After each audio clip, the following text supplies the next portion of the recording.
ನಿನ್ನೆ ಬೆಂಗಳೂರಿನಲ್ಲಿ ಏನು ಮಾಲಾಧಾರಿಗಳ ಮೇಲೆ ದಾಳಿಗಳನ್ನು ಮಾಡಿದ್ದಾರೆ ಅನ್ನುವಂಥದ್ದು ಪತ್ರಿಕೆಗಳ ಮುಖಾಂತರ ಮಾಧ್ಯಮಗಳ ಮುಖಾಂತರ ನಂಗೆ ಗೊತ್ತಿದೆ. ಪೂರ್ಣ ವಿವರಗಳು ಇನ್ನಷ್ಟೇ ಗೊತ್ತಾಗಬೇಕಾಗಿದೆ. ಆದರೆ ಈ ಸರ್ಕಾರ, ಕಾಂಗ್ರೆಸ್ಸಿನ ಸರ್ಕಾರ ಅಧಿಕಾರಕ್ಕೆ ಬಂದ ನಂತರ ಕಾನೂನು ಸುವ್ಯವಸ್ಥೆಗಳು ಸಂಪೂರ್ಣವಾಗಿ ಹದಗೆಟ್ಟಿರೋದನ್ನು ನೋಡಿದ್ದೇವೆ.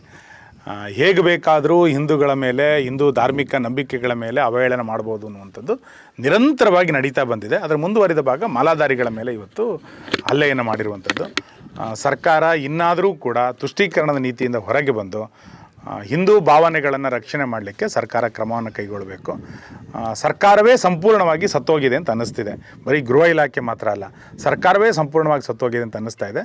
ಸರ್ಕಾರ ತಕ್ಷಣ ಇನ್ನಾದರೂ ತುಷ್ಟೀಕರಣ ನೀತಿಯಿಂದ ಹೊರಗೆ ಬಂದು ಹಿಂದೂ ಭಾವನೆಗಳನ್ನು ಗೌರವಿಸಬೇಕು ಅಂತ ನಾನು ಆಗ್ರಹಿಸ್ತೇನೆ. ಉತ್ತಮ ಸಂಸ್ಕಾರಯುತ ಶಿಕ್ಷಣದೊಂದಿಗೆ VSS English medium CBSE school Udupi Muddur. ನರ್ಸರಿಯಿಂದ 10ನೇ ತರಗತಿವರೆಗೆ ಶಿಕ್ಷಣದ ಜೊತೆಗೆ 5ರಿಂದ 10ನೇ ತರಗತಿವರೆಗಿನ ವಿದ್ಯಾರ್ಥಿನಿಯರಿಗೆ ಉತ್ತಮ ಹಾಸ್ಟೆಲ್ ಸೌಲಭ್ಯವೂ ಇದೆ. ನಿಮ್ಮ ಮಕ್ಕಳ ಪ್ರವೇಶಾತಿಗಾಗಿ ಈ ಸಂಖ್ಯೆಗೆ ಕರೆ ಮಾಡಿ.